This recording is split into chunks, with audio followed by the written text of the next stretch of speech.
തേങ്ങാട്ട് ബ്ലോഗിൻ്റെ പുതിയ വീഡിയോയിലേക്ക് എല്ലാവർക്കും സ്വാഗതം. ഇന്നത്തെ നമ്മുടെ വീഡിയോ ഞാൻ നേരത്തെ നിങ്ങളെ കാണിച്ചത് എൻ്റെ പച്ചമുളക് നടന്നത് എങ്ങനെയാണ് ഞാൻ നിങ്ങൾക്ക് കാണിച്ചത്. അപ്പോൾ ഈ പച്ചമുളകിൻ്റെ ഇപ്പോൾ അതിൻ്റെ വളർച്ചയും അതിൻ്റെ മറ്റു കാര്യങ്ങളുമാണ് ഞാൻ നിങ്ങളെ ഇപ്പോൾ കാണിച്ചു തരാൻ ഉദ്ദേശിക്കുന്നത്. അപ്പോൾ ഇത് നോക്കിയാൽ എല്ലാം പൂത്ത് തുടങ്ങിയിട്ടുണ്ട്. എൻ്റെ പച്ചമുളക് എല്ലാം പൂത്ത് തുടങ്ങിയിട്ടുണ്ട്, ശിഖരങ്ങൾ വന്നിട്ടുണ്ട്. ഞാൻ കഴിഞ്ഞ വീഡിയോ പറഞ്ഞത് പച്ചമുളകിൻ്റെ തൂമ്പ് നുറുന്ന കാര്യം ഞാൻ പറഞ്ഞിരുന്നു. അപ്പോൾ നമുക്ക് ഇനി വീഡിയോയിലേക്ക് പ്രവേശിക്കാം. അപ്പോൾ വീഡിയോയിലേക്ക് പ്രവേശിക്കുന്നതിന് മുമ്പ് നിങ്ങൾ സ്കിപ്പ് ചെയ്യാതെ കാണാൻ ശ്രമിക്കുക. നിങ്ങൾക്ക് ഇഷ്ടപ്പെട്ടാൽ നിങ്ങളുടെ സുഹൃത്തുക്കൾക്കൂടി കൂടി ഷെയർ ചെയ്യുക.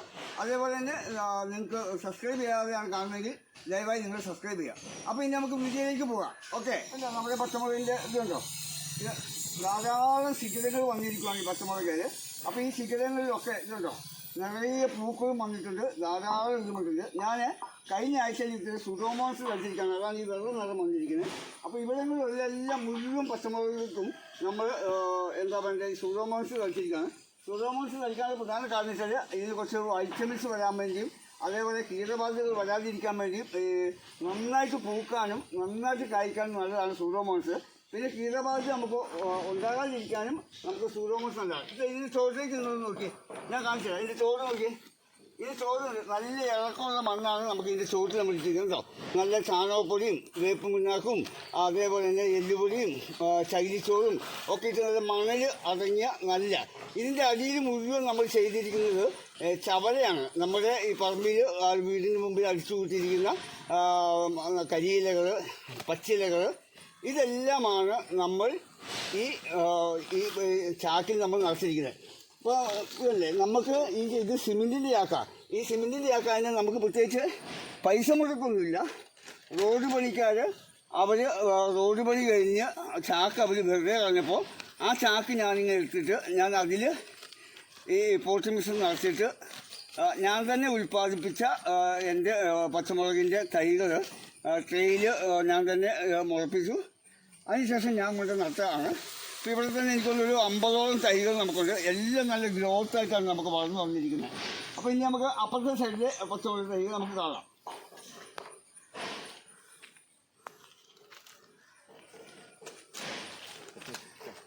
നമുക്ക് ഈ സമയത്ത് നമ്മുടെ പച്ചമുളകിൽ നമുക്ക് വരാനുള്ള ഈ ഇല ഇങ്ങനെ ചുരുണ്ട് നമുക്ക് വരും. അപ്പോൾ ഇലപ്പുഴുവാണ്. ആ ഇലപ്പുഴു നമുക്കൊരു ഇതുണ്ടോ, നമ്മുടെ ഇല കണ്ടില്ലേ ഇങ്ങനെ, ഇത് നമ്മൾ പ്രത്യേകം ശ്രദ്ധിക്കണം. ഇതൊരു ഇലപ്പുഴു പോലത്താണ്, ഇതിങ്ങനെ ചുരുണ്ട് വരും. ഇതിന് നമുക്ക് പറ്റിയാണ് ഫിഷ് അമോനോ ആസിഡ്. എൻ്റെ ആദ്യത്തെ വീഡിയോയിൽ ഞാൻ പറഞ്ഞിട്ടുണ്ട് എങ്ങനെയാണ് ഫിഷ് അമീനോ ആസിഡ് ഉണ്ടാക്കേണ്ടതെന്ന് ഞാൻ പറഞ്ഞിട്ടുണ്ട്. അപ്പോൾ നിങ്ങൾ ചെയ്യേണ്ടതെന്ന് വെച്ചാൽ ഫിഷ് അമീനോ ആസിഡ് നിങ്ങൾ ഒഴിച്ചു കൊടുക്കുക. അപ്പോൾ ഈ ഫിഷ് അമീനോ ആസിഡിൻ്റെ 3-4 ഗുണങ്ങളുണ്ട്. ഒരു ഗുണം എന്ന് പറയുന്നത് നമുക്ക് ഈ പറയുന്ന ഇലപ്പുഴുവൊക്കെ നമുക്ക് പോയി കിട്ടും.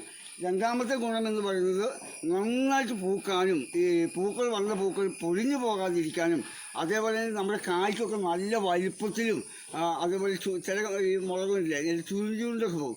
ഇത് അങ്ങനെയൊന്നും വരാതെ ഏറ്റവും വലിയ ഗ്രോത്തോടുകൂടി വളരാൻ വേണ്ടി നമുക്ക് ഫിഷ് അമീനോ ആസിഡ് നമുക്ക് വളരെയധികം പ്രയോജനപ്രദമാണ്. അപ്പം ഇനി ഞാൻ ചെയ്യാൻ വേണ്ടി ഉദ്ദേശിക്കുന്ന ഒരാഴ്ചയോട് കൂടി കഴിഞ്ഞ് കഴിഞ്ഞാൽ ഈ ആഴ്ചയിൽ ഞാൻ ഇന്നിപ്പം കുറച്ച് ഫിഷ് അമീനോ ആസിഡ് ഞാൻ തളിക്കുന്നുണ്ട്. കഴിഞ്ഞ ആഴ്ച സുഡോമോൺസ് ചെയ്തു. അടുത്ത ആഴ്ച ഞാൻ ചെയ്യുന്നത് വെച്ചാൽ ഗോമൂത്രവും അതേപോലെ തന്നെ പച്ചച്ചാണകവും കടലപ്പിണ്ണാക്കൂടി കൂടി ഞാൻ മിക്സ് ചെയ്ത് വെച്ചിട്ടുണ്ട്. അത് ഞാൻ ലൈറ്റാക്കിയിട്ട് അതിൻ്റെ ഒരു 1 ലിറ്റർ എടുത്തിട്ട് ഞാൻ ഒരു 20 ലിറ്റർ വെള്ളത്തിലേക്ക് ഒഴിച്ചിട്ട് ലൈറ്റാക്കി ഒഴിച്ചു കൊടുക്കും. അത് ഞാൻ ഒരു 15 ദിവസം കൂടുമ്പോൾ എല്ലാ ചെടികൾക്കും വെണ്ടയായാലും പയറായാലും അതേപോലെ തന്നെ പച്ചമുളകായാലും വഴുതനയായാലും എല്ലാ ചെടികൾക്കും ഞാൻ കൃത്യമായിട്ട് ഞാൻ ഒഴിച്ചു കൊടുക്കുന്നതാണ്. അപ്പോൾ അതോടുകൂടി ഞാനങ്ങ് ചെയ്ത് കൊടുക്കുമ്പോഴും നമുക്ക് നമ്മുടെ വീട്ടിൽ ആവശ്യമുള്ള മുഴുവൻ മുളകുകളും ഒരു കീടബാധ്യതയില്ലാതെ നമുക്ക് ലഭ്യമാവുന്നതാണ്. ഓക്കെ, നമ്മൾ ഈ സൂഡോമോൺസ് ആയാലും നമ്മൾ കഞ്ഞിവെള്ളം ആയാലും നമ്മൾ ചെയ്യുമ്പോൾ ഇല നിറച്ചടിക്കണം. ഇപ്പോൾ ഞാനിത് ഫിഷ് അമീനോ ആസിഡാണ് അടിക്കുന്നത്. ഇത് ഇലകളെല്ലാം നിറഞ്ഞ് ആ ഇലകളൊക്കെ നല്ല ഭംഗിയിൽ നനഞ്ഞിരിക്കണം. അപ്പോൾ ഇലയുടെ അടിയിലും മുകളിലും ഭംഗിയായിട്ട് നനയത്തക്ക രീതിയിലാണ് നമ്മളിത് ചെയ്യേണ്ടത്. അപ്പോൾ അങ്ങനെ ചെയ്ത് കഴിഞ്ഞാൽ മാത്രമേ നമ്മളിത് ചെയ്യുന്നതിൻ്റെ പ്രയോജനം നമുക്ക് ലഭിക്കുള്ളൂ. അപ്പോൾ ഇതേപോലെ ഫിഷ് അമീനോ ആസിഡ് നമ്മൾ കൃഷി ചെയ്യാൻ തുടങ്ങുന്നതിന് മുൻപ് തന്നെ നമ്മൾ ശരിക്കും ഉണ്ടാക്കി വെക്കേണ്ട സാധനമാണ് ഫിഷ് അമീനോ ആസിഡ്. ഈ ഫിഷ് അമൈനോ ആസിഡ് ഇട്ടിട്ടുണ്ട്. ഈ പൂക്കളൊന്നും ഇനി പൊഴിഞ്ഞു പോകില്ല. ഇതെല്ലാം കാപ്പുമായിട്ട് നമുക്ക് പൊഴിഞ്ഞു പോകാതെ എല്ലാത്തിനും നന്നായിട്ട് പരാഗണം നടക്കുകയും ചെയ്യും. ഈ ഫിഷ് അമൈനോ ആസിഡ് ഉണ്ടാക്കുന്നതിൻ്റെ കൃത്യമായ വീഡിയോ ഞാൻ ഇട്ടിട്ടുണ്ട്. ഇനി അതല്ല എങ്കിൽ നിങ്ങൾക്ക് ഡിസ്ക്രിപ്ഷൻ ബോക്സിൽ പോയി കഴിഞ്ഞാൽ അത് കൃത്യമായിട്ട് നിങ്ങൾക്ക് എടുക്കാൻ പറ്റുന്നതാണ്. ഇനി നല്ല സംശയമുള്ളെങ്കിൽ നിങ്ങൾ ചോദിച്ചാൽ മതി, ഞാനത് പറഞ്ഞു തരികയും ചെയ്യുന്നതാണ്. അപ്പോൾ നമ്മൾ ചിന്തിക്കേണ്ടത് ജൈവ രീതിയിലുള്ള പച്ചക്കറികൾ, വിഷമില്ലാത്ത പച്ചക്കറികൾ ഉണ്ടാക്കുക എന്നുള്ളതാണ് നമ്മുടെ ലക്ഷ്യം.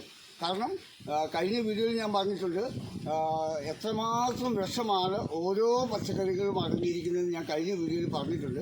അപ്പോൾ തീർച്ചയായിട്ടും നിങ്ങൾ എല്ലാവരും നിങ്ങളുടെ വീട്ടിൽ ഒരു അടുക്കളത്തോട്ടം സൃഷ്ടിക്കുകയും രാവിലെ ഒരു 10 മിനിറ്റ്, വൈകിട്ട് ഒരു 10 മിനിറ്റ് നിങ്ങൾ മെനക്കെട്ട് കഴിഞ്ഞാൽ തീർച്ചയായിട്ടും നിങ്ങൾക്ക് വളരെ മനോഹരമായിട്ട് നിങ്ങൾക്ക് ആവശ്യമുള്ള അല്ലെങ്കിൽ നമുക്ക് ആവശ്യമുള്ള പച്ചക്കറികൾ നമുക്ക് ഉൽപ്പാദിപ്പിക്കാൻ പറ്റും. ഇപ്പോൾ മിക്കവാറും വീടുകളുണ്ട് ജൈവ രീതിയിൽ പച്ചക്കറി ചെയ്യുന്നുണ്ട്. എങ്കിലും ഞാൻ ചെയ്യുന്ന രീതിയിൽ കൂടി ഞാൻ നിങ്ങളോട് പറയുകയാണ്. അപ്പോൾ തീർച്ചയായിട്ടും നിങ്ങൾക്ക് ഇഷ്ടപ്പെട്ടാൽ നിങ്ങൾ ലൈക്ക് ചെയ്യുക, കമൻറ്റ് ചെയ്യുക, മറ്റുള്ളവർക്ക് കാണാൻ വേണ്ടി മറ്റുള്ളവർക്ക് ഷെയർ ചെയ്ത് കൊടുക്കുക. അപ്പോൾ ഓക്കെ, അടുത്ത വീഡിയോ വരുന്നതിനും വരെ okay, bye bye, thank you.